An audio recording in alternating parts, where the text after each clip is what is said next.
Pierre, Valdez, welcome. Thank you for joining us. The next item on the agenda is the situation in Greece.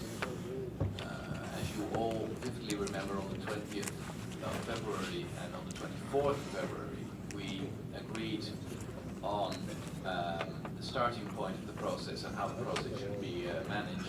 The starting point being, of course, the current program, allowing for flexibility for changes to be put in the program within the parameters of the program. And that process has been going on since then, and I think we all share the urgency, the sense of urgency of the need to make progress to get that deal, so implementation can once again start. I would like to use this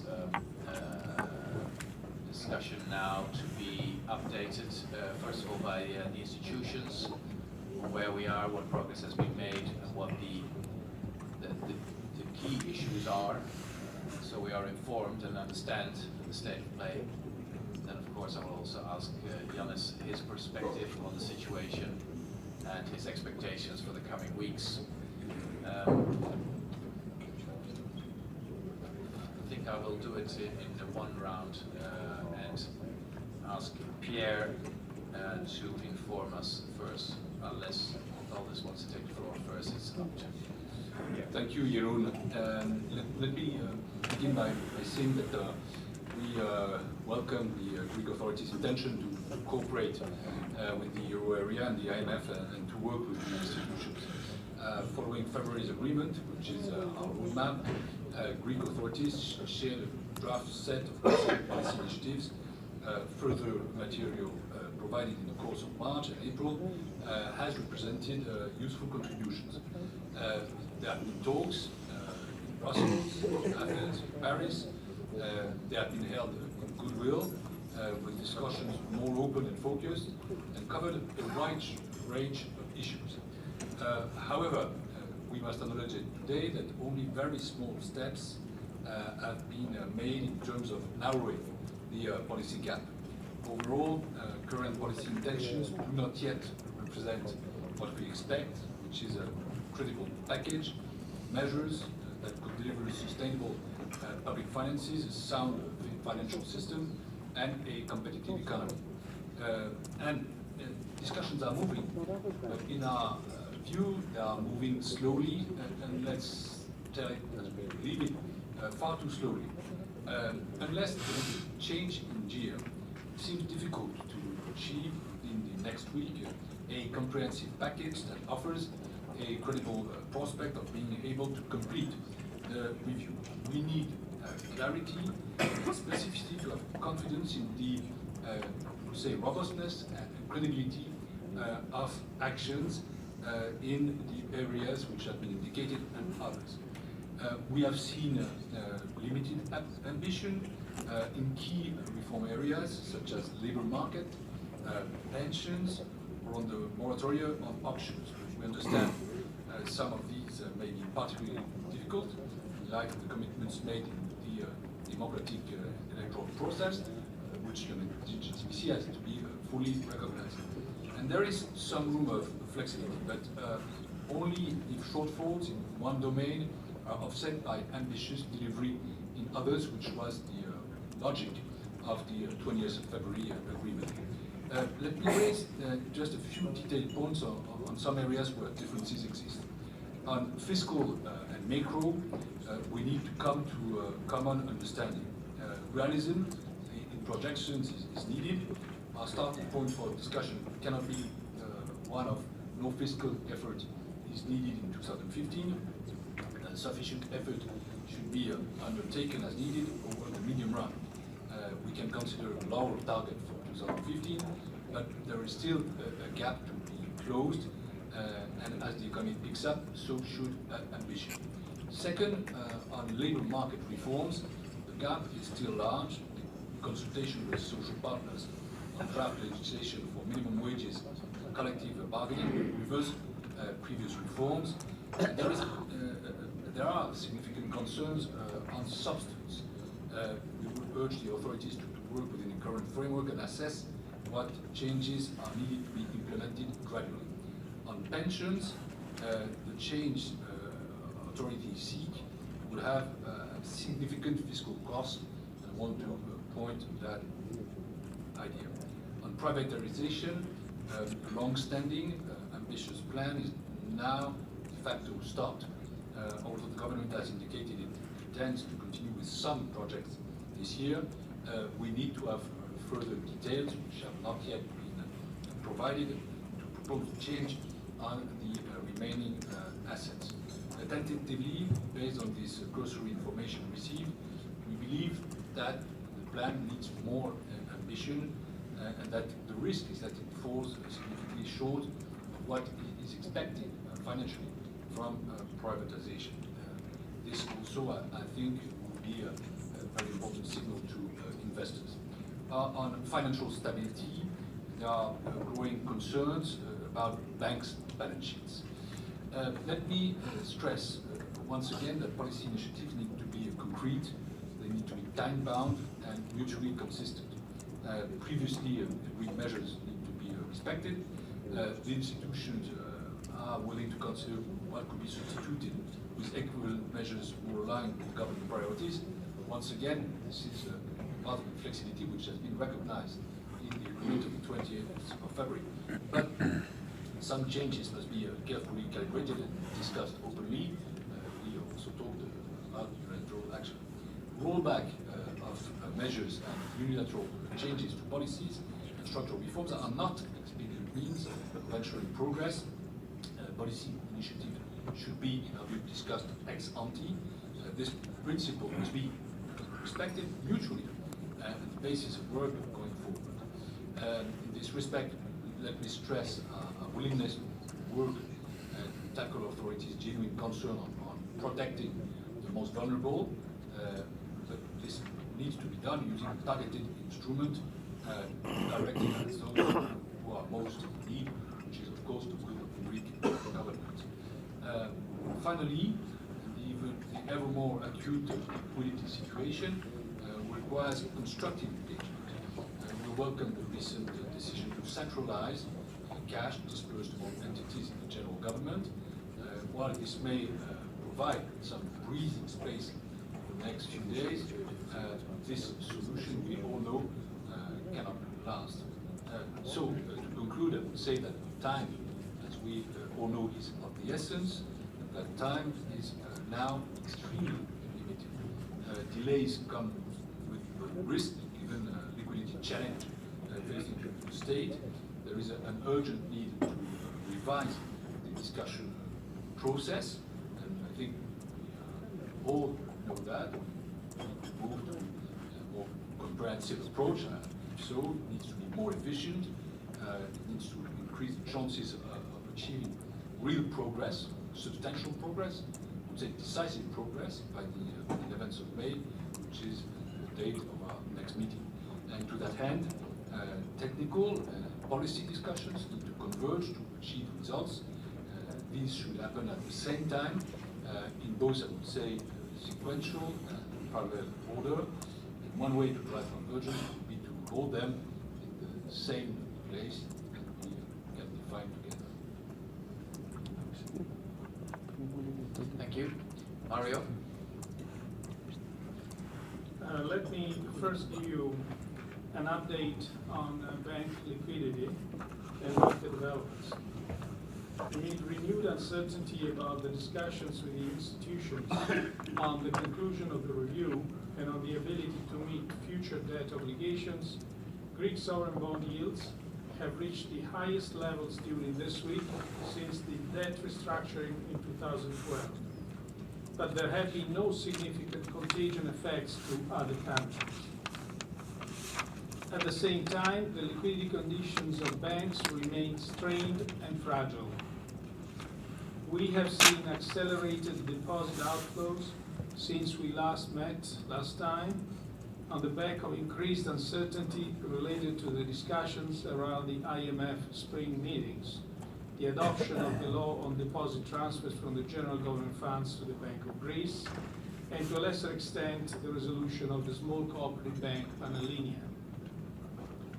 Due to the loss of deposits and other sources of financing, the Greek banking system currently receives 111 billion euros of central bank liquidity, more than doubling last December's reliance, and the highest level as a share of GDP of any euro area country. On April 22nd, 2015, the Governing Council non-objected to an increase the ELA ceiling of euro 75.5 billion until and including 29th of April 2015, representing an increase of another 1.5 billion euro from the previous week. The ECB will continue extending liquidity to the Greek banks while they are solvent and they have sufficient collateral. However, we should be aware that the collateral of Greek banks is limited and that its value is decreasing when Greek government bond yields rise. Moreover, in light of recent developments and the increased default risk of the Hellenic Republic, the Governing Council may need to assess the quality of the collateral used for ELA purposes, including the applicable haircuts. So, the extreme fragile market and liquidity situation underlines the urgency of making progress in restoring confidence in the Greek economy. It's absolutely essential that now decisive steps are being taken to have an agreement with the institutions and restore calm into the financial system. On the program itself, I entirely agree with the remarks made by Pierre Moscovici. Especially on the fiscal part of the program, it's essential that agreement be reached on the macroeconomic projections, on the growth projections, so that a reasonable figure for the fiscal surplus can be agreed upon. And the second point where agreement is absolutely needed, and it's very, very urgent, is the series of structural reforms. Let me list some of them, because one of them is the independence of the HFSF. It's of crucial importance for us. The reforms in product and services markets, again, here much more determination is needed. The pension reforms, it's kind of pointless to have pension laws that are fiscally unsustainable. The labor market reforms, and in general, the refraining from unilateral action. So, the outcome of this agreement should be a strong policy package that will produce growth while having a certain level of equity, respecting fiscal sustainability and financial stability. Thank you. Thank you very much. Paul. Thank you, Jörg. So I agree with the remarks made by Pierre and Mario. I agree that the discussion certainly has to be goodwill and more open. I also want to be clear that there are very large differences remaining in all key areas. I don't think there's much progress in narrowing of differences. Let me take some of the major areas one by one. Fiscal. On the fiscal, we are in a situation where we don't have final numbers for 2014, but it's clear that rather than reaching a target of 1.5, we're probably at best at balance because of backtracking of measures by the previous government in the second half of last year. We might even have had a small deficit last year. Now, we have not, the new government has not presented us a revised budget for 2015. We have not been able to have that discussion. But it has said that it wants to backtrack in a number of areas. For instance, on pension reforms, the backtracking amounts to, if I include the proposal to pay the 13 pension, to almost 1% of GDP. While on pensions, backtracking, yes, backtracking of almost 1% of GDP, almost. Altogether, I think that if we just take the proposals that have been put on the table without the benefit of having seen a comprehensive budget proposal by the government, we think that we will have a deficit of 1 to 1.5% of GDP this year, compared to a target of +3 without measures. So we are facing a huge gap between where we are going to come out without measures and where we want it to be. And we certainly agree that the 3% is not attainable anymore. That's for sure. As the two other previous speakers said, they are major backtracking on pension reforms, on the fiscal structural reforms that are needed to get us to where we want to go over the next couple of years. Pension reforms, tax administration is moving in the wrong direction, and public administration reforms are moving. All three of them are moving in the wrong direction. So we need to have that discussion before we can even discuss what is feasible and reasonable targets over the medium term. As others have said, labor market reforms are proposed to be reversed, although the government has not done so yet. Product market reforms, there are some reversals there already, but there's also a reluctance to go ahead with the framework that we had agreed for opening up of closed profession. Mario commented on the financial sector. So throughout these important areas, there are major differences. And I think it's important, I have to caution you what that would mean from our perspective, is that 6 months ago we thought that Greece possibly could go back to the market, and there would be no need for new money. With these programs we have, with these proposals we have now, there will be a need for very, very significant new money. Secondly,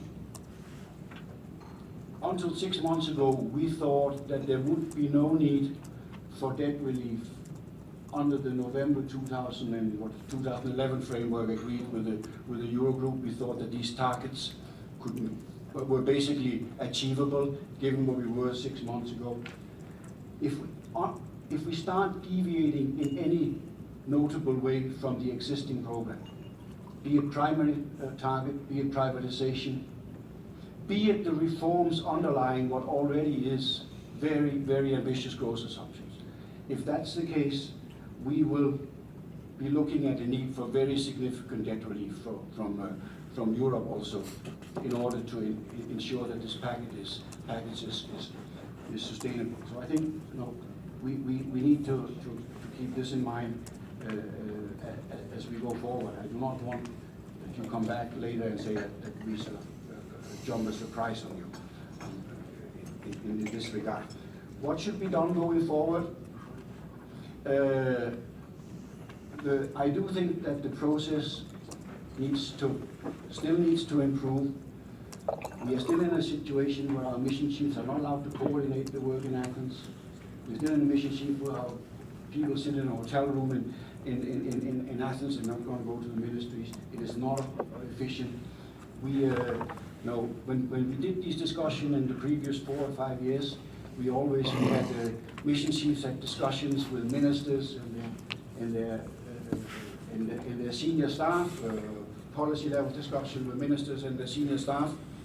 Then there was another round of technical meeting and then more meetings with ministers. We have not one single time during the Brussels group meeting had discussion with ministers. It does not happen. So the process needs to improve so that we can get into negotiations. We are not negotiating at this stage. And I think that is needed also for the government to be able to move from what is still policies and objectives that are very, very broadly defined and that are not anywhere close to specific action plans. So I think we need to discuss process also here, how to take it forward. Thank you. Thank you. Klaus? Thank you. Thank you. Just two small points to add because they have not been mentioned before. One is on financial sector reform. The proposals that I see are more geared to protect indebted households and corporates. They are not geared to strengthen the balance sheet of banks. And I think that could be a problem for us given that EFSF money, 37 billion euro, was given in the context of the program to strengthen the banking sector. So this could become a problem, I think, for all of us. The second point is, just as a reminder, S&P downgraded Greece last week to CCC. And that means that now all the major rating agencies are in this CCC territory, which indicates a real probability of default. And reading the rating reports, which are publicly available, it is clear that the rating agencies follow very closely the progress in the negotiations, the liquidity situation, and so on. And the rating action, we need to remember, will also have an impact on the liquidity of banks and the cost of funds for banks, but also for corporates and all other borrowers. So it will be detrimental for the real economy. Thank you. Thank you. Thomas, to debrief us on the discussion in EWG. Thanks very much. We had a conference call last Wednesday, i.e. 2 days ago, to stop in the situation and see what the implications for our work and your work are. We were briefed on the liquidity situation, which is getting more urgent, even though a decree, as suggested by the institutions, have been very recently passed, which allows the government to access funds of other entities. Secondly, on the discussions or negotiations proper, which had to be held in Paris this time around to escape some other meetings. There was the report that at the technical level the quality had improved, more open and constructive. So I would describe it by saying that the institutions have agreed that the technical understanding of the disagreements has improved. Therefore, on timing, everybody is quite clear that the case has to be accelerated significantly. The degree of granularity has to be increased. And concrete results need to be produced very, very soon. The next Eurogroup is on the 11th of May, which essentially is 2 working weeks away from today. If we work backwards, that would imply that an agreement between the Greek authorities, if one were to take that as a target, which is not said, but if one works backwards on the processes that we need with the Euro working group, preparing the Eurogroup, etc., that would mean that an agreement needs to be found within a week. Agreement means very specified documentation, of course. So the conclusion that I would draw is that something has to change significantly in terms of the process, because this is what ministers expect and their parliaments expect, is a very detailed, written, technical document and not a more political narrative of issues. So that is the conclusion that I would draw from that talk. And on where the separate items such as fiscal, pensions, HFSF, and so on are to add to what the institution are saying. Thank you. Yannis. Thank you, Jeroen. Thank you, colleagues. So, Oh, sorry. The liquidity situation, because basically you're the only one who can give us a sound estimate of that. Thank you, Jeroen. It is our assessment that the deliberations with institutions have picked up of recent. We are pleased to report that, at least from our side, it seems as if a great deal of convergence has been achieved, even though it was not sufficient to reach an agreement yet. But we're very optimistic and very positive and wholly determined to make sure that we do our part so that the extra mile is covered within a short space of time. Let me just briefly mention some areas of agreement and disagreement. Just to give colleagues a flair of the kind of progress that we have made, both us and the institutions. Let me begin with the example of tax administration. It was part of the previous government's commitment to the institutions that the tax authority, the General Secretariat of Public Revenues within my ministry, should be given greater autonomy. And I believe there was worry amongst colleagues as well as the institutions that our government would want to claw some of this back, to roll it back. Well, I'm pleased to report that not only are we not doing this, but we now have consensus in the government to actually take it further than what the institutions ever asked for. We are interested in and committed to now creating a fully independent tax authority, independent both of political interference, but also corporate interference. And we're keen to work with the institutions in order to create this kind of IRS-like separate entity that looks after public revenues. And as a Minister of Finance, I have to tell you on a personal basis that I'm very much looking forward not to have such control over public revenues. Also, regarding the independence of authorities such as the Hellenic Statistical Authority, Elstat, and the HFSF that Mario mentioned, I believe it was Mario, and maybe Klaus, if memory serves. Let me reiterate our government's commitment to strengthen the independence of such bodies in full compliance with what the institutions and colleagues here around the table consider to be appropriate. On other issues, I do not propose to go through very many of them, because this is something for us and the institutions to work out in the Brussels group and so on and so forth. But I just want to give you a flavor of the progress as we see it and the reason why we think that we are on the right path. Maybe we should be moving forward faster, but we are nevertheless on the right path. Take the issue of VAT. There is a disagreement of sorts between us and the institutions regarding the emphasis. Our emphasis goes on collection. Let me give you a brief example. Last year, on the famous islands of Mykonos and Santorini, we had tourism, economic activity, tourist activity doubled. And yet, disgracefully, absolutely disgracefully, VAT collection went down by 30%. This has nothing to do with the rate of the VAT, that has to do with the failure of our tax authorities to collect it.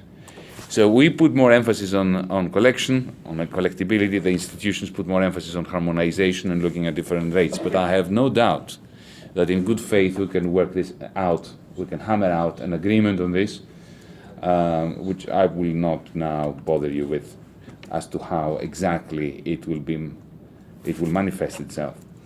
On the question of privatizations, I heard Pierre mentioned that, and Paul mentioned that there's been backtracking. I don't believe that backtracking or rolling back is apt as a description of what we're doing. after a few weeks of deliberating as a new government, we've now come to a very clear position on this.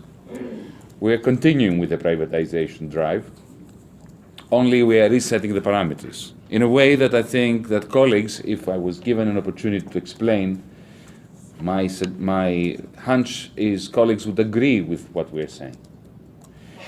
What we're saying is that privatizations must happen in a way that removes them from the realm of fire sales, which is what we've had in the past few years. So it is not that we are slowing down privatizations, it is that we want to put greater emphasis not on the sale price, but on things like minimum investment provisions by the bidders. We want the state to retain an equity, like it happens in many other European countries around this table.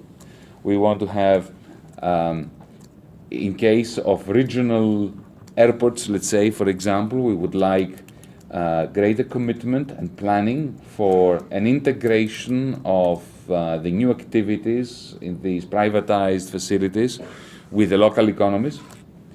So our purpose is to remove the emphasis, or to shift the emphasis away from the the asking price or the bidding price, and placing it, shifting it towards greater developmental impact and the multiplier accelerator effects that these will have.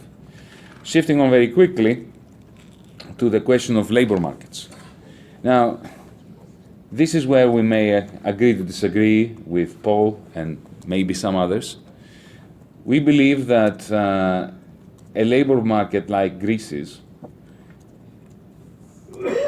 is not just excessively deregulated as it is in practice, not so much in law, but in practice. But it is a labor market that should all make us particularly worried regarding the degree of informality. When you have a labor market which has shrunk significantly due to the recession, and on top of that, more than 30% of paid labor is informal, undeclared labor, one realizes that standard arguments about deregulation fail to connect with the reality on the ground. So when we talk about, for instance, a role for collective bargaining, that is not simply a return to what we had before, this is not what we plan to do, but kind of smart collective bargaining framework, not different to the one we have in Germany or in other European countries, hammered out, designed together in association with the International Labour Organization, for instance, would help bring about a large number of workers into the formal sector again, and therefore strengthen the pension system and strengthen our tax take. Non-performing loans is a major issue. It keeps the credit circuits from functioning properly. It keeps our export-oriented companies from being able to fulfill orders and to finalize their transactions with their customers abroad as a result of the failure to secure letters of credit from the banking sector. These are all issues that we are discussing with the institutions. These are all issues that we want to settle, and which I think we are making considerable progress in finding common ground with the institutions. But let me finish with a couple of points. All this, as Pierre very succinctly said, has to be, and I'm sure that Mario and Paul too would agree with, has to be embedded in a dynamically consistent fiscal plan, a dynamically consistent debt sustainability analysis. We're undogmatic about this. We don't have any fixation about what the primary surplus should be. What we're concerned about is the method.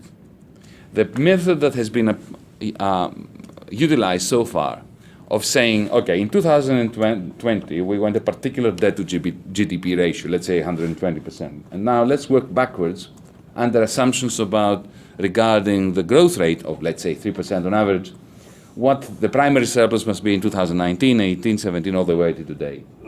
And then we end up with a primary surplus, which in our estimation is not consistent with the growth rate, which is implicit, the assumption, for working out this kind of path. So This is a kind of consolidation trap that we want to avoid, and we want to discuss it with the institutions, the DSA, that actually makes dynamically consistent sense. And this is an area of disagreement so far. But this government is absolutely committed to signing on the dotted line of a fiscal plan that makes sense to us and which we can fully commit to. Unlike previous governments, you will allow me to say, we are not prepared to make pledges just in order to unlock liquidity that we do not believe are possible to attain. And I hope that our partners, institutions, everyone around this table takes this in good faith and recognizes that this is a government that wants to make pledges that it can fulfill. Finally, on the question of liquidity, I'm very much afraid that we are talking about very few days, less than 2 weeks, before we have a serious chance of an accident. And it is our considered opinion that it would be a shame that these negotiations, which in our estimation are proceeding along the lines that all of us want, and which may very easily, in the next few days or weeks, attain an agreement that is mutually beneficial to everyone, be derailed by a liquidity sourced failure. We believe that sufficient progress has been made, and we are determined to put on, to demonstrate constantly our utter commitment to making this negotiation bear fruit, so as to enable the Eurogroup very shortly, even possibly through a teleconference, to make the statement which is necessary in order to create conditions for relaxing the liquidity constraint. I shall close the union by saying that I understand the view that only major pressure can progress really be made, and that includes liquidity pressure. But let me also say that too much pressure, too much duress, can cause a breakdown of a negotiation perfectly capable of yielding a successful agreement. So I urge colleagues to help prevent this by creating a roadmap, both for the institutions and for the Greek authorities, for what follows over the next few days and weeks. Thank you very much.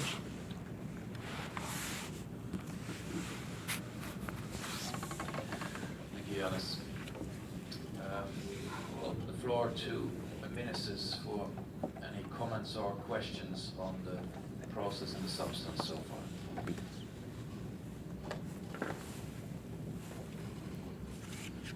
Peter.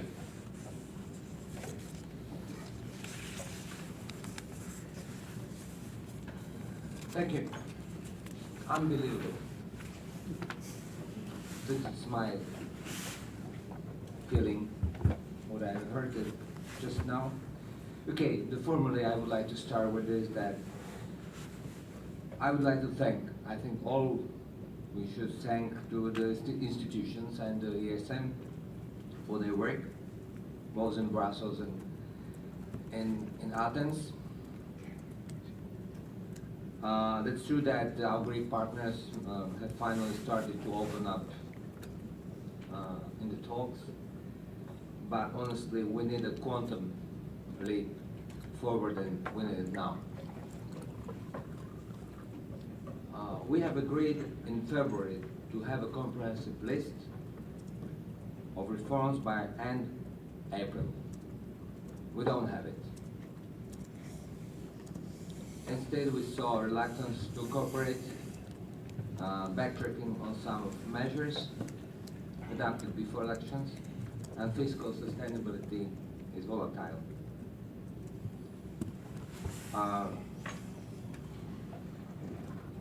Personally now, last month, I refused to the union of pensioners in my country, I refused the proposal of 13th pension introduction in my country. Why? Because MTO, medium-term objective, fiscal responsibility, fiscal consolidation in my country.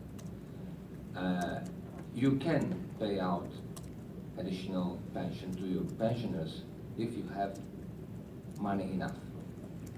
Do you have money enough? I cannot support any agreement with you, and at the same time refuse the certain pension in my country, and to observe certain pension in your country. And this is backtracking of measures definitely, which is we agree in different ways. So we talk, but substance still is missing. And so honest question is if we are still on track to meet the June deadline. This is, I think, honest question for all of us. And okay, we are ready to help to Greece, but if Greece doesn't want our help and conditions accompany, maybe the time has come to talk consequences. Thank you.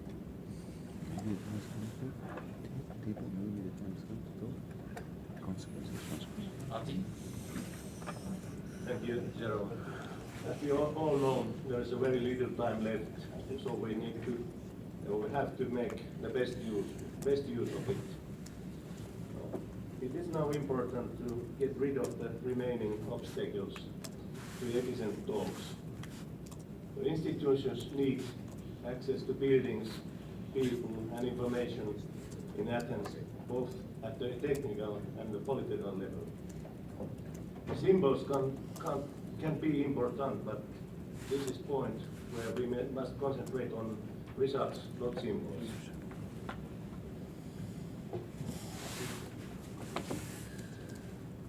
No other colleagues?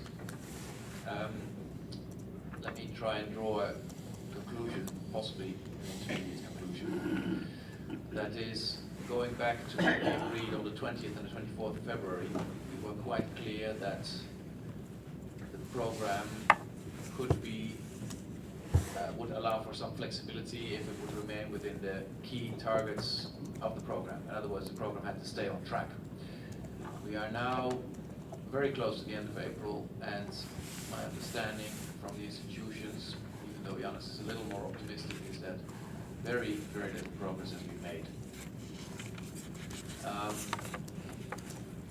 I don't think it's useful to set new deadlines. I think we have to put all the energy in to work on an agreement as soon as possible, fully within the agreement we had in the statement of the 20th of February. Having said that, I think the way the process is going so far, we cannot continue. So I will talk with the institutions and with the Greek governments on how to redesign the program. It has been fragmented, it has been inefficient, and the institutions have simply made it clear to us just now that the work cannot be done and an agreement will not be reached if we continue this way. So the process has to be redesigned to pick up pace. On substance, I think we have a reasonably clear picture of what the key issues are. I feel that it's going to be difficult to reach an agreement, but I also feel that we have to. And I think that hard work will have to be put in. I will not be optimistic about reaching an agreement before the next Eurogroup. So therefore I will refrain from talking about new deadlines or aiming for an agreement before the next Eurogroup, because I think it was Thomas who said for us to be able to do that, to achieve that, we would need an agreement on technical level within a week. And the way we are, where we are now, I don't think that is feasible, unless miracles happen. After the meeting, I think it's important that with the institutions and the Greek government, we talk about redesigning the process to get it at a higher level and a higher pace. That is what I think are key priorities. Wolfgang. I just want to understand what does it mean to redefine the progress. What does it mean? The process. Only the process. That means that we should agree that something should happen, but we had agreed that it should happen months before. Well, what does it mean? What does it mean? Redefine the problem. I think Andy is really, I think it's not the key, but it's an important point. But and Andy might. As long as there is no discussion on a political level, as long as there is no access to assets, to the ministers, the message to the Greek people is in the wrong direction. The message is in the wrong direction, to be very. And it's the same what we got from the institutions. We have moved. It's not true to say we have not moved in the right direction. No, we moved far and fast in the wrong direction. That is the situation. And therefore I can only join Peter who said, unbelievable, unbelievable. And therefore, since I got it from Janis, that liquidity situation is urgent, I think we should think about what's going to happen, because we will not have a solution. In this way, I can't imagine how we will get a solution.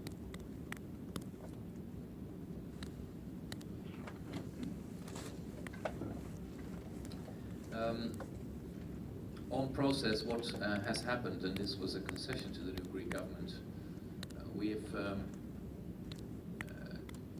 changed the process which traditionally, how it traditionally takes place with the Troika institutions going to a capital and working there in a very concerted and concentrated manner with the authorities in the ministries, with ministers. And on request of the Greek government, we have had a fragmented process with some talks going on in Brussels, some work being done in Athens, very difficult with little access, certainly in the beginning. And I think that it is key to go back to a very comprehensive approach, allowing access in Athens and having the main talks in Athens without the distinction we've tried to make so far on the request of the Greek government between negotiations and technical work. This has to be brought together. It's the only way we can get this process going. I think we still should put in, all of us, the effort that we can to find this agreement. It will take a lot of steps from the Greek government. Absolutely no doubts about that. And whether they are willing and able to do so is to be tested within the next days and weeks as time is running out. Any other comments at this point?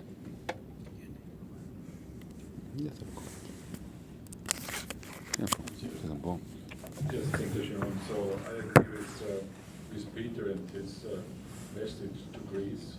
I agree with Wolfgang, but maybe the setup is wrong, and we lose too much time in these negotiations. All the statements coming from Greece are a little bit like a déjà vu. So maybe next time we can plug in a video of the messages you gave 2 months ago. So we have the problem that you say that the liquidity problem is coming up in the next 2 weeks. The next ECOFIN is maybe in 3 weeks. How should we solve this problem? If it is necessary to make a new setup to bring it to progress, it's okay. But we lost so much time in the last weeks and months that I cannot believe that it is possible with changing the setup, if it is possible to change the setup, with changing the setups that we make progress or a solution. And as I told in an interview, that we cannot make a decision because we have not the right information. We have no documents. You called me a liar. So I have to present this in an Austrian newspaper. So it's not a problem for me to make this discussion about it. But we don't know exactly what is the financial situation of Greece. We don't know which parts of the list of reforms should be cancelled or brought in new. What is the time starting with these reforms. And therefore, it's, in my opinion, impossible to follow this setup and this way, which we have since maybe half a year.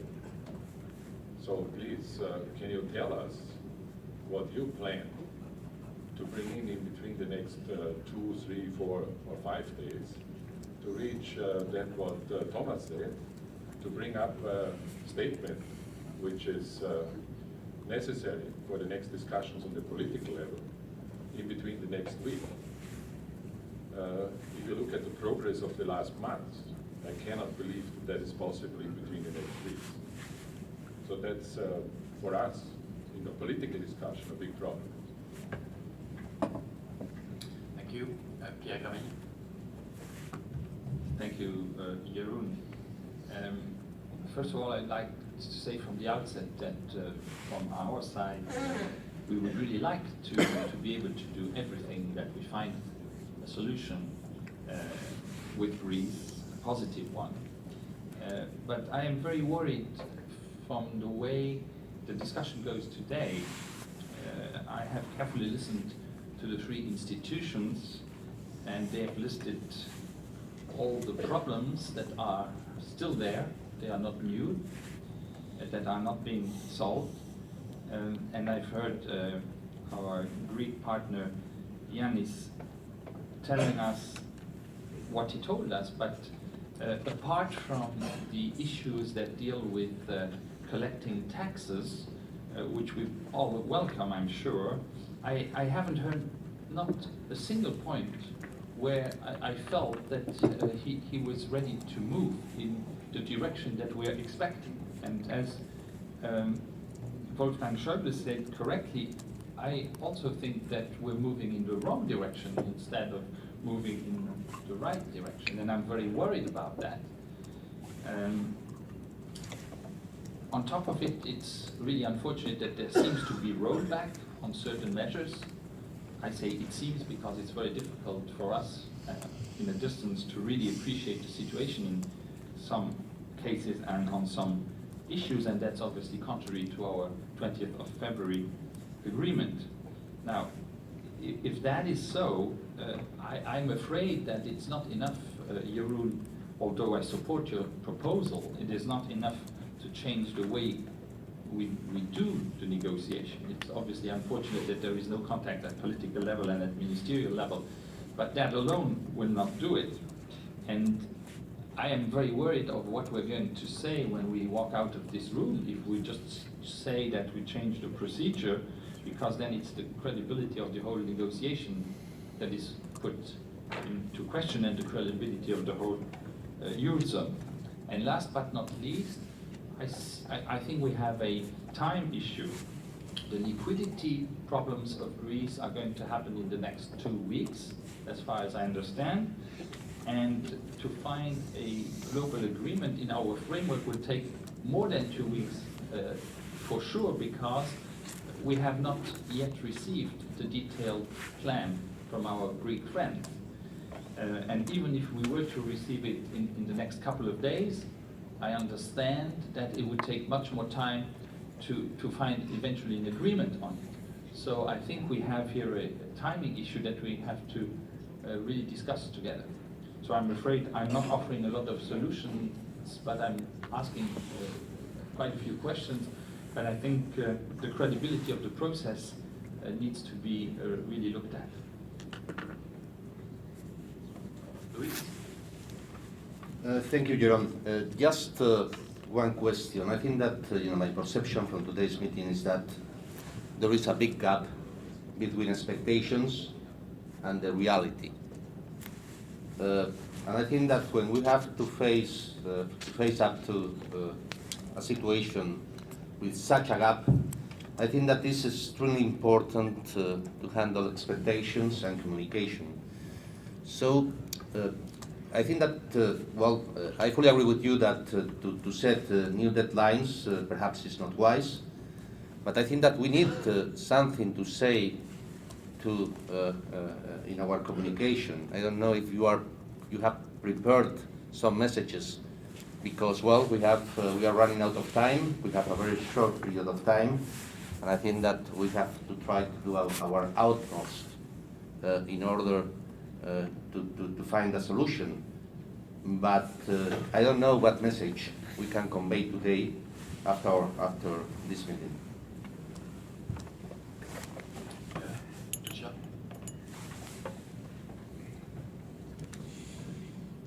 Yes, I'm listening to the explanation where we are after February's agreement, what we will do in next months until April. I just can not conclude anything else but that there's no viable plan set in motion here. And it's not, according to my assessment, it's not a problem of liquidity. It's a problem of solvency of Greece, and there's no plan how to make Greece solvent again. It's no way that I can persuade Slovenians, which are the most exposed to Greece, that they would put additional effort into helping Greece getting out of this situation. So actually, I see we should talk about Plan B here. We have so many months, 2 months, to solve question. We have few days now, just few weeks. I don't see how we can get there. I know we didn't want to talk about Plan B because we really wanted, including Slovenia, wanted that this would be resolved the way that we planned in February. But now I don't see it anymore. We cannot do it in 2 days what we couldn't do from February on. Thank you. Michel? Oui, merci beaucoup. La question du temps est décisive. Nous avions un peu de temps en février dernier, et beaucoup de ce temps a été gâché. On n'a pas pu nous permettre d'avancer suffisamment sur à la fois les réformes elles-mêmes et surtout le contenu de ces réformes. Au fond, nous connaissons bien les éléments qui peuvent permettre un accord. Nous avons fait, les institutions ont fait preuve de flexibilité dans la méthode. C'était nécessaire. Par rapport à la Grèce et par rapport au symbole que ça représente. Nous faisons preuve, et nous avons raison de le faire, de flexibilité sur les mesures elles-mêmes. Mais il y a un élément auquel personne ne pourra s'abstraire. C'est l'équilibre global de ce plan. À aucun moment, il ne pourra être accepté par aucun d'entre nous que l'équilibre global du programme se détériore par rapport à ce qui était prévu. Si la Grèce pense qu'elle pourrait voir, par rapport à la situation d'aujourd'hui, que nous ne connaissons pas précisément, mais par rapport à la situation d'aujourd'hui, si la Grèce pense que nous pourrions accepter que nous passions, par exemple, dans le négatif en termes d'équilibre primaire, ça ne sera pas acceptable, ça ne sera pas accepté. Nous savons très bien qu'elle a une ligne rouge, qui est une ligne d'équilibre, de justice, y compris de justice par rapport à nos propres populations, par rapport à nos propres parlements. Donc oui, il y a des mesures qui peuvent être retirées, oui, il y a des mesures qui peuvent être ajoutées, oui, il y a du mouvement, il y a de la flexibilité, mais à l'intérieur d'un cadre qui est un cadre qui lui-même doit être respecté. C'est assez, je crois, simple pour tout le monde, et je suis persuadé que les autorités grecques, et Yannis a bien ça aussi en tête. Mais pour ça, il faut rentrer dans les détails. Donc nous avons perdu trop de temps, et le temps perdu ne se rattrape pas. Ça veut dire qu'il faut une accélération, mais l'accélération, et c'est là où je rejoins Jörg, elle ne permet pas de travailler de la même manière. Quand on a un peu de temps, on peut travailler d'une certaine manière. Quand on a beaucoup moins de temps, il faut travailler d'une autre manière.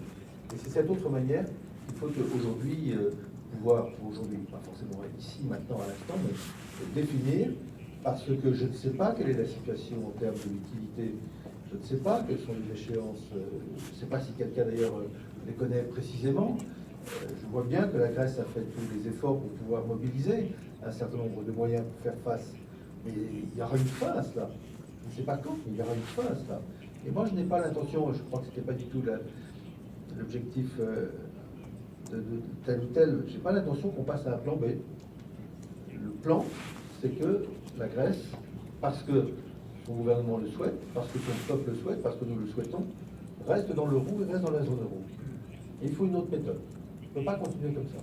Il faut une autre méthode. Et il faut que cette méthode nous permette d'accélérer, je ne sais pas à quelle âge, je ne sais pas quelle est l'échéance, d'ailleurs, ce serait dangereux de fixer la moindre échéance comme ça aujourd'hui, mais il faut aller plus vite et avec une autre méthode qui nous permette de déboucher. Février, on avait scandé le temps, on avait dit il y a deux périodes. Il y a une première période jusqu'à maintenant. On doit avoir vraiment construit quelque chose. Constatons qu'on n'a pas construit grand-chose. Donc il y a une deuxième période maintenant, c'est 2 fois moins. Donc il faut aller 2 fois plus vite. Sinon, vraiment, on va aller à un accident qu'aucun d'entre nous ne souhaite, et bien entendu pas la France. Donc la France est vraiment favorable, je l'ai dit depuis le début, au respect de ce double principe. Le respect du peuple grec qui a voté, qui a changé de majorité. Donc il est légitime que quelque chose change. Sinon, c'est pas la peine, c'est pas la démocratie. Ce ne serait pas le respect de la démocratie. Donc respectons cela. Nous le faisons. Continuons à le faire. Donc il y a de la flexibilité. Mais respectons aussi, évidemment, les règles. Mais les règles, c'est quoi? C'est pas des règles pour des règles. C'est le respect des autres pays. C'est le respect des autres opinions. C'est le respect des autres parlements. C'est comme ça que nous pourrons vivre ensemble. Pardon, je m'arrête là parce que je ne fais pas de propositions plus concrètes, mais je crois que tout le monde a en tête, et Yannick l'a aussi en tête, qu'à la fois, vraiment, il y a beaucoup de bonne volonté. Vraiment, on a envie de réussir. Vraiment, on a envie de faire en sorte que la Grèce, par elle-même, d'elle-même, décide, parce que c'est sa souveraineté, et qu'on doit respecter cette souveraineté. Mais maintenant, le temps est vraiment terriblement compté, et donc il faut accélérer, il faut une autre méthode, il faut une autre manière de faire pour nous permettre de déboucher. Thank you, Carlo. Thanks, Jeroen. Actually, Michel anticipated many of the things I want to say, so very quickly, let me just stress a few points. And I guess I have one point only. The point is, let's not fool ourselves. Let's not try to pretend that nothing is happening. Here, the framework, which was agreed in February, is simply collapsing. The framework we had agreed in February was that Greece needed to have a shorter, few months effort, which was catalyzed under the extended program, because this was needed for its own sake, but this was also needed to move to a next stage where the deeper structural issues that Greece has to face would be tackled with a medium-term approach. Now we are risking to fail on both fronts. We hear that time is short, liquidity is running out, in spite of the huge amount of liquidity that, as Mario just reminded us, was given the country with, in proportions that are unprecedented in the Eurozone. So that amount of liquidity tells a lot about the time that has been lost. So I am deeply frustrated by the fact that we are facing a situation which is very difficult to communicate, by the way. Let's not fool ourselves that out there this is not understood. Unless we dramatically change gear, both in process and in content.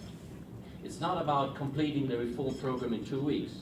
It's about saying that this is a fresh start about issues that have to deal, first of all, with the welfare of the Greek people, but then also with the obvious fact, obvious to me at least, that you need at the same time both a structural reform program which boosts growth and enhances welfare, and consistency with the aggregate figures in terms of fiscal and monetary. Otherwise it doesn't work. Let's not fool ourselves. So this is just to share my frustration, and I apologize to colleagues about this. But we are not, we do not have the luxury of still losing time. prepare Carlo. Johan. Just a short remark. I think it's fairly clear that in terms of the process, something fundamentally is wrong, and that we need to change that seems rather obvious. Now, I think there can be no trade-off between eventual changes in the process and the content of the negotiation. I mean, the one cannot be traded for the other. The content remains the February agreement. That's, I think it's necessary for the Greek economy, but it's certainly also necessary for the credibility of the monetary union. And I think any kind of trade-off in terms of process and content would be very, very negative. Absolutely. Edwards.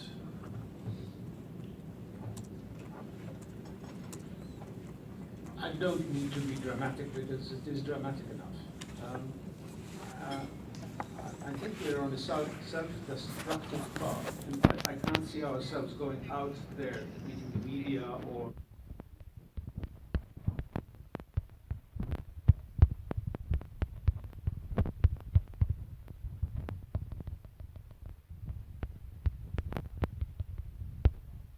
find a solution today.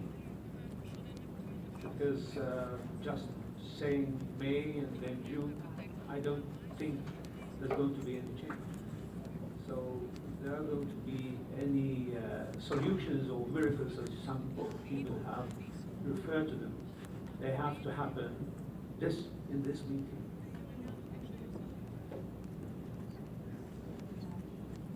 Rimantas?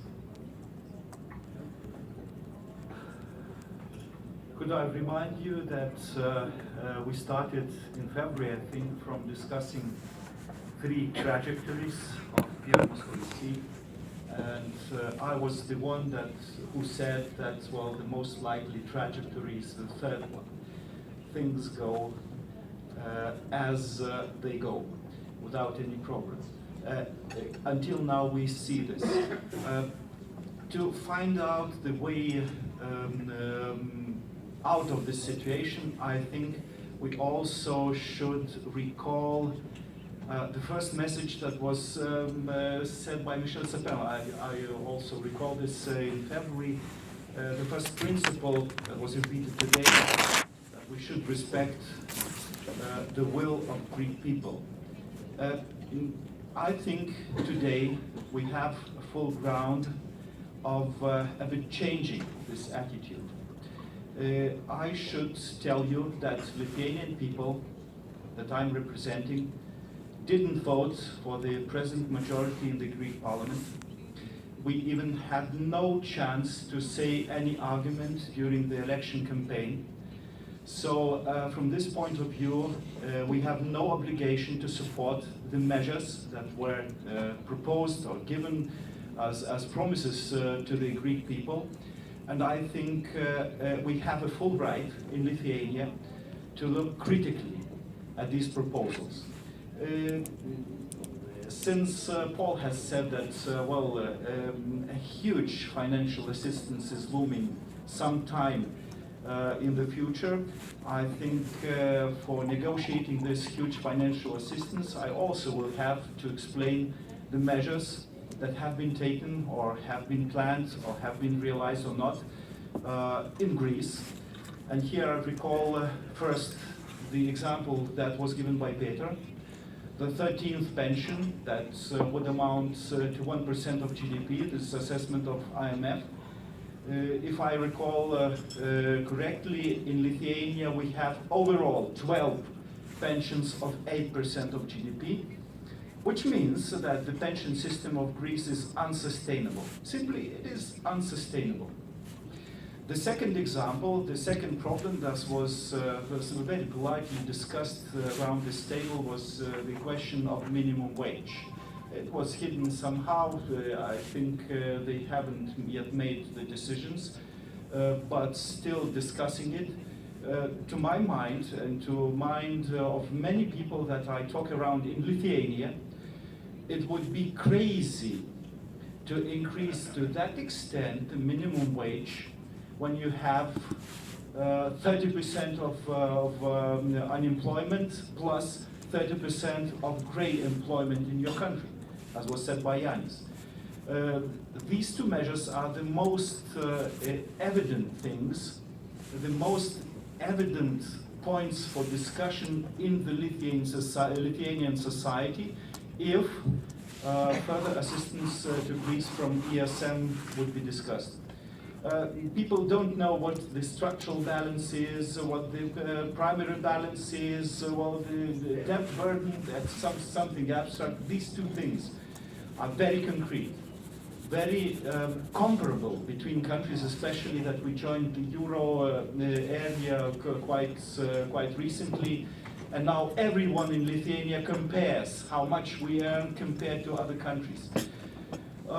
The situation that we do have in Greece now tells me that this country lives not by its means. And what is happening now, I would not call this tragedy, the lack of liquidity.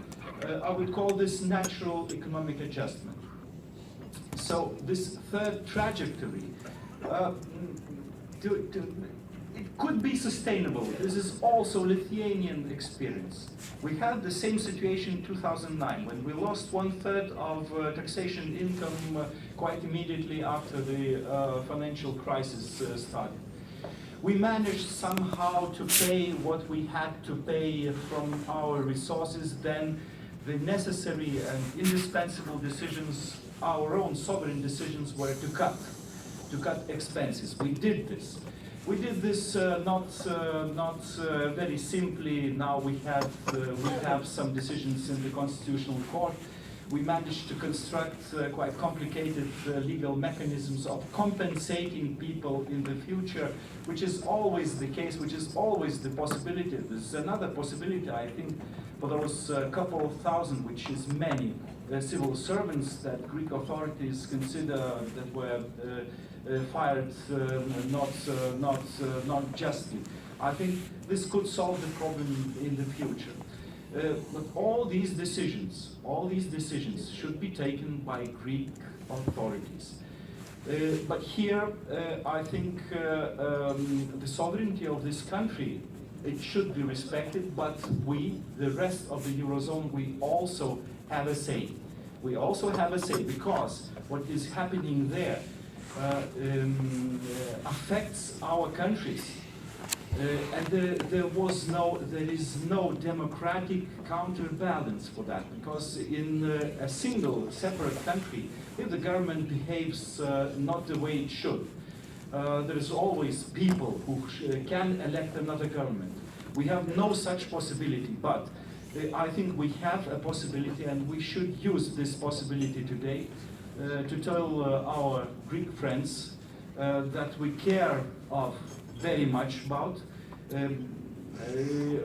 We wish the best success for them, but we can and we should give an advice for them.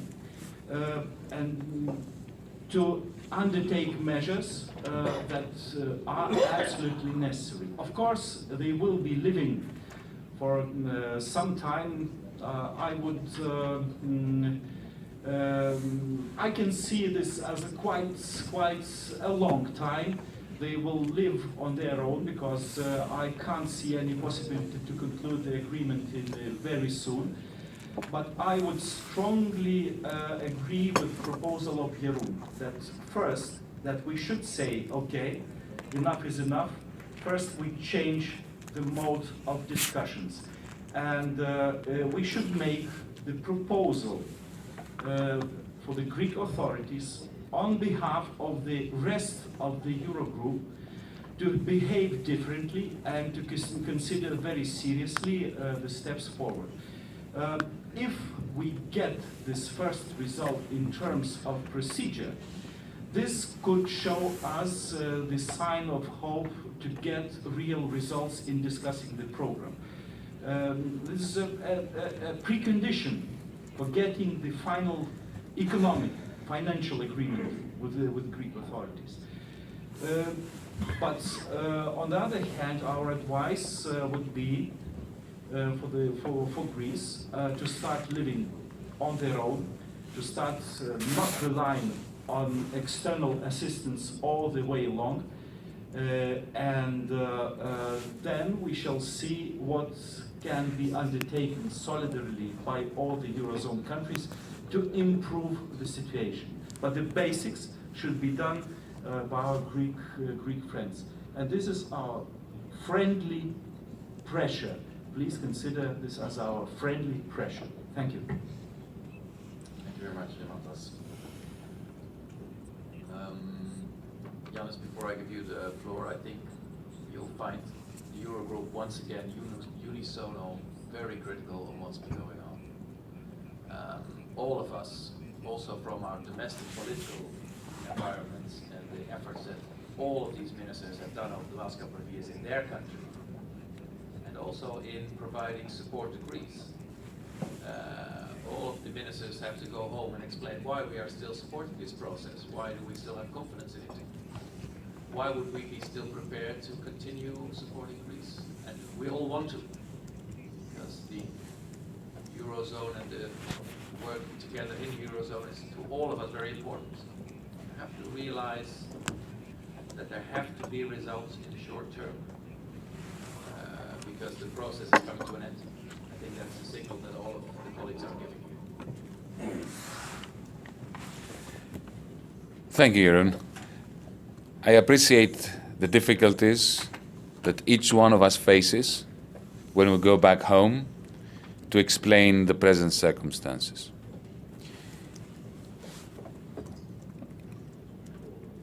I was struck by a certain disconnect between the atmosphere, as I understand it, in the negotiations, the Brussels group in Athens, between our authorities and the institutions, and a certain degree of hostility which I encountered here today. Hostility which I hope is going to simply dissipate and disappear very soon. I accept my Lithuanian friends' friendly pressure. I do believe that we need to be pressurized.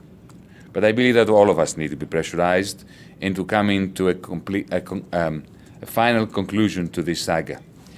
Let me reassure all colleagues that this government is not going to contemplate even being dragged into the indignity of primary deficits again. We will do whatever it takes. We will introduce whatever measures it takes in order to ensure that we do not slip into a primary deficit. Let me also remind you, colleagues, that Greece is not a country that has been idling around over the last 5 years, doing nothing in order to help itself and to deal with its major problems. We are the champions of fiscal consolidation in the era of peacetime. Our reduction of structural deficit has been monumental. Of course, there were many social costs and economic costs, as you all know. I don't need to go into this again. But just hearing the various views around this table today, someone who doesn't know the history of the last 5 years would be mistaken into thinking that Greece has been sitting on its hands doing nothing. There's been wasted time since the 20th February and 24th of February Eurogroup agreements. Our idea of how to implement that agreement, and it was one, as Jeroen knows well, that we tried to communicate, was very simple. What we needed as a Eurogroup, as the institutions, as we, the Greek authorities, was to complete essentially a review very quickly in a few weeks, a couple of months at the most. A review that failed to be concluded by the previous government in a much longer space of time. Under very difficult circumstances, let me remind you, colleagues, that we were elected after a bank run had already begun, speaking of liquidity. Our idea was that we should agree on a sustainable, dynamically consistent fiscal plan and 4 or 5 major reform bills that could be pushed through Parliament by now, or by May, so as to show some action to our peoples, the Greek people, the Lithuanian people, the Slovak people, everyone. Instead, we embarked upon, and I understand the reasons, there are institutional reasons for that, a full and comprehensive review. Time and again, the Greek government attempted to table very specific policy proposals. But time and again, we were told that this must await the complete and comprehensive review. So my Austrian friend will permit me to say that it is not true that we did not table proposals. Some of them were actually against our will leaked to the Financial Times. Another colleague spoke of a déjà vu. We have that sensation too. The idea now of returning to the failed process of the Troika, where technocrats visit ministries and discuss with ministers, that was a model that was utilized in the past, which made the Greek population, independently of what we may want as ministers or as the cabinet, made the Greek population very hostile to this process. And this is why we agreed on the Brussels group and Athens group dual mechanism. I believe that the Commission, from what I hear from them, was very much in support of this mechanism. I do also believe that it is right that in the European Union, ministers should be negotiating with ministers and not be interrogated by technocrats. I believed that we had settled this. As far as the efficiency of the process is concerned, I shall come back to this just in 1 second. I won't be long, Jeroen. I just want to mention a couple of points. Firstly, to my Slovak colleague, I understand your point about your pensioners. But let me tell you that the direction of change matters perhaps more than the absolute level. It is one thing to deny pensioners a pension rise. It's quite another to have had what we have had, a sequence of pay reductions. Similarly with the minimum wage. We would never imagine of increasing the minimum wage now if it hadn't been reduced to the extent it has. But even that we have put on the back burner. We are prepared to leave this in abeyance until we negotiate. On the question of liquidity, a colleague suggested or opined that the liquidity problem we have is a natural economic adjustment. Let me beg to differ, colleagues. The Greek state lives within its means, has been doing so for a year now. We have a small but nevertheless positive primary surplus. The liquidity problem that we are facing is not due to the fact that we are living beyond our means. It is due to the fact that we are in a program which has certain redemptions, repayments, particularly to the IMF during these months, that have been scheduled, and certain scheduled disbursements, which of course have been suspended for reasons that you all know. We have been meeting those repayments out of the flesh and blood of our own state's liquidity. This is why we have a liquidity difficulty at the moment. We have been we've been scraping the bottom of the barrel of our state's resources in order to be meeting repayments to the IMF and to other creditors, which were meant, according to the program, to the previous program, to the existing program, call it what you might, were meant to be covered by disbursements.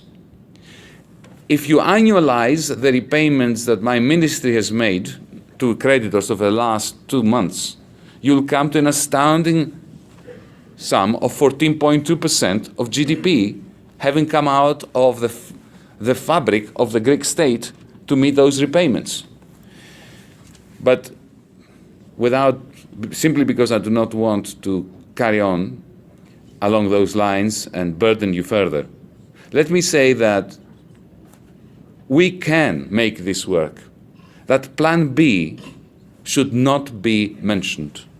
It is highly and immoderately anti-European even to bring about this discussion. My dear colleague from Slovenia should know that it is not in the interest of his citizens that we even discuss this at the moment. I reject such a discussion. Our government intends to do what it takes in order to remain within the Eurozone.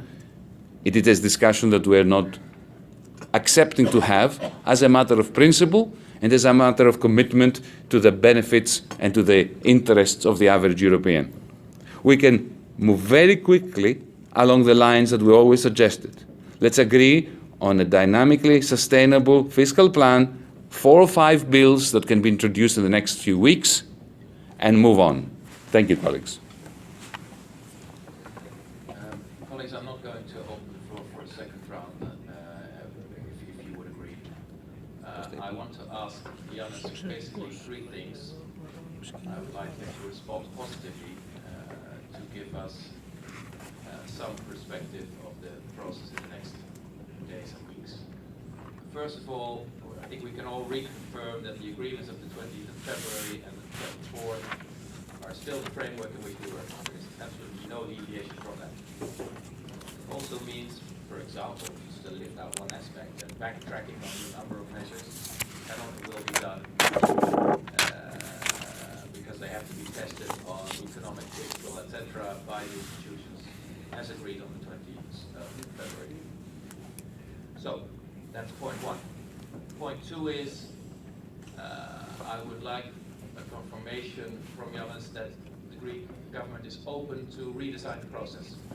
Because the way these things are going now, fragmented in different places, with a tremendous struggle to even get data, etc., has to stop.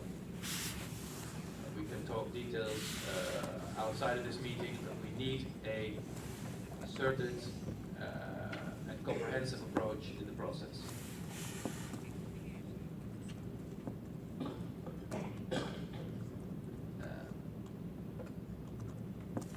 Thirdly, I'm worried about what you say about the fiscal plan and a couple of reforms.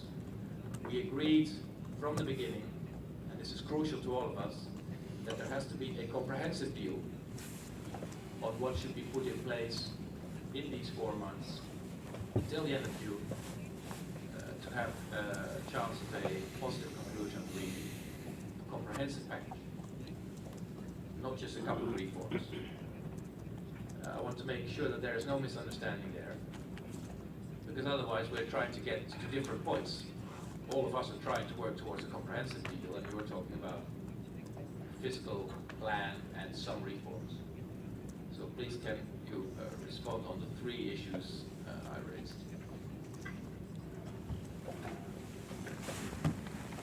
I take it you want me to respond now? On the question of process, we are quite happy to discuss a revamping of a process in a way that makes the convergence more likely, but I must insist that the old ways of the Troika visits in Athens have had their day. At least that is what I believe my mandate is from my Prime Minister and from the Greek government. I also believe that this was the view of the European Commission. Maybe we can be enlightened on this. Secondly, on the question of backtracking, we are committed during the negotiation not to make any moves that will jeopardize the negotiation. Our understanding of backtracking may be, of rollback as it's also called, may be quite different. We don't believe, for instance, that cancelling pension reductions, very rapid pension reductions in the middle of this crisis as we speak, constitutes any kind of rollback, but we are not going to move on until the negotiation has been completed. We will respect the process. And the final question was? Working towards a comprehensive... Oh, yes, of course. Of course. By the way, I didn't say couple, I said 4 or 5 reform bills that go through Parliament. Jeroen, we are thoroughly undogmatic on this too. We're very happy to go along with the comprehensiveness of the review. But in order to unlock the deadlock, as an interim suggestion, we are not insisting on this. It is just a suggestion. I'm sure that the institutions and most of our colleagues here would agree that there are a number of reforms that are urgently needed in Greece, and I think we can agree on what these are. We have common ground on this. Why not, while the comprehensive review is continuing, agree on 3, 4, 5 such reform bills that can be pushed through Parliament in complete agreement with the institutions, while the comprehensive review is proceeding, so as to expedite the process that would lead to the conclusion of the comprehensive review. Now, if colleagues are not enthused by this suggestion, as I said, this is not an insistence. It's a suggestion, the purpose of which is to open up possibilities. I'm sorry. Listening to you on all three issues, I don't think we're there. We have maybe a misunderstanding, maybe we simply disagree, but there is not enough grounds on three issues. First of all, there cannot be a different understanding of what backtracking is. So I think it has to be agreed that there will be no reversal of measures or new measures already put in place which damage the fiscal position, which damage the economic indicators in the program or financial stability in the financial sector. There has to be clarity on that. Secondly, yes, we do have to revisit how we design the process, and you will have to be undogmatic on that also. I'm not going to accept that we go out this room, you saying, well, we don't want to do it the way it was. The way it has been done in the past has proven to be quite effective. And the way we're doing it now is not effective at all. So I will need also an undogmatic approach there. And thirdly,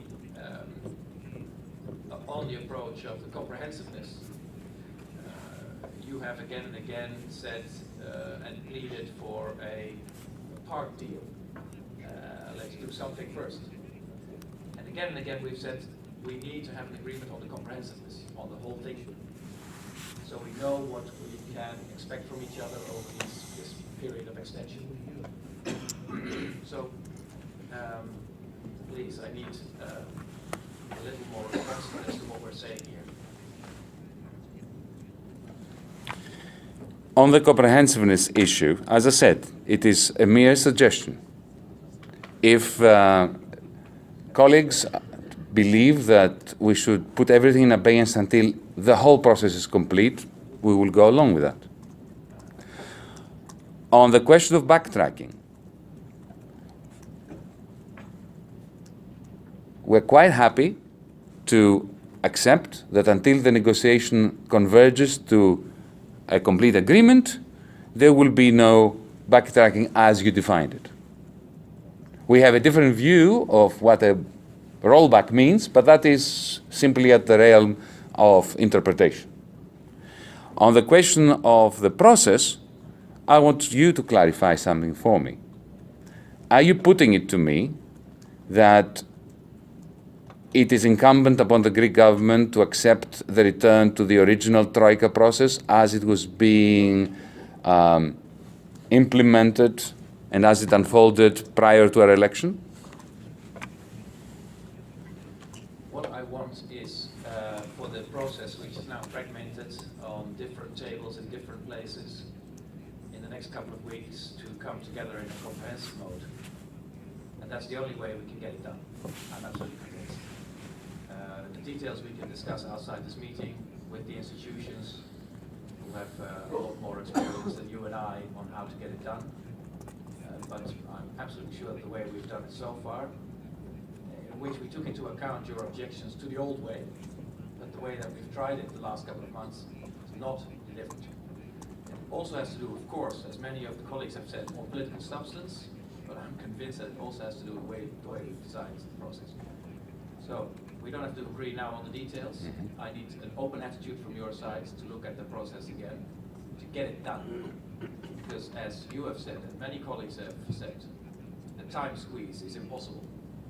If the liquidity situation is as worrisome as you have indicated, and if we are in the process where we are, it's going to be a hell of a job to bring those two together before it goes wrong. And therefore I need, from the Greek side, to do whatever it takes in terms of process to get out of that squeeze. It's the only thing I'm asking. And I see by your attitude that you have that openness. So, Colleagues, that brings me, I think Pierre wants to... No, I just wanted to report to you on that last point. The question is not to go back where we were before the elections, to find an effective process now, bringing together as well technical and policy questions. It cannot be fragmented, it has absolutely to be united. I'm sure we can find new ways that are more efficient than what we are doing now. It's absolutely fundamental that we obtain that. Thank you. That colleague brings me to communications outside and after this meeting. I think we have to find a balance between a realistic statement of where we are, in which there also are elements of concern, of urgency, stressing the need to pick up pace, find the balance on the other side, and not creating a crisis atmosphere outside this room. But we are very worried among ourselves, and we've made that very explicit. I don't think it's helpful for the Eurozone, and certainly not for Greece, if we create a crisis atmosphere after this meeting. But I will, in my press statements, express the concern that we have of the progress being made, the situation in Greece as time moves on, and the highly needed progress, the sense of urgency that we've all felt. Along those lines, I will communicate, and I would ask you to do the same. But I'm open to your thoughts or reactions.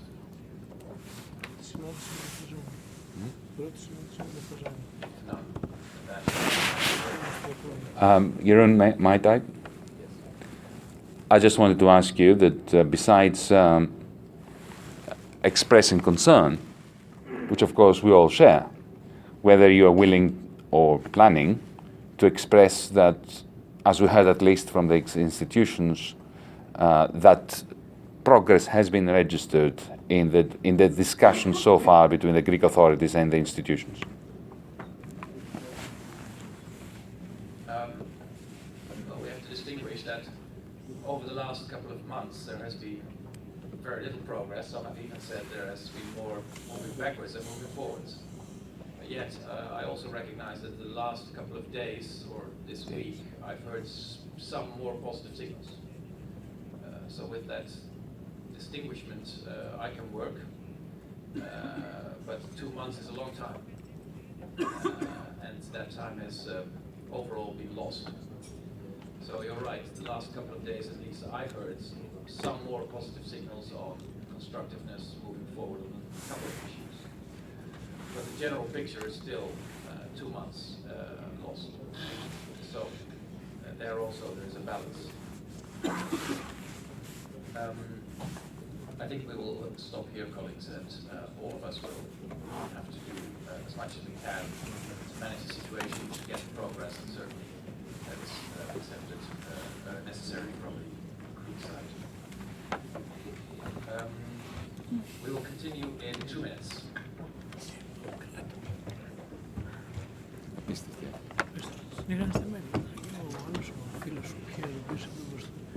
Δηλαδή άκου να σου πω κάτι, δεν σου λέω, όταν είχαμε στο κατάλαβα, διαφορετικά, μπροστά σου έλεγε ότι καλά κάναμε, τι ωραία που το σκεφτήκαμε το Eurogroup και στη συνέχεια ότι ασφαλώς πρέπει οι υπουργοί να μιλάνε με υπουργούς και να μην συνεχιζόμαστε αυτά. Και ξαφνικά έρχεται και λέει ό,τι χειρότερο, δεν ξέρω τι μπορεί να κάνω.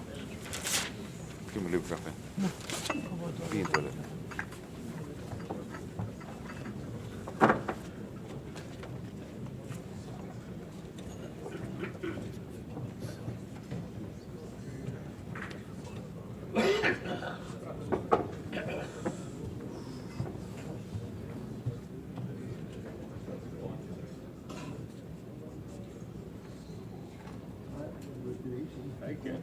Thank you.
can understand. That's not so much.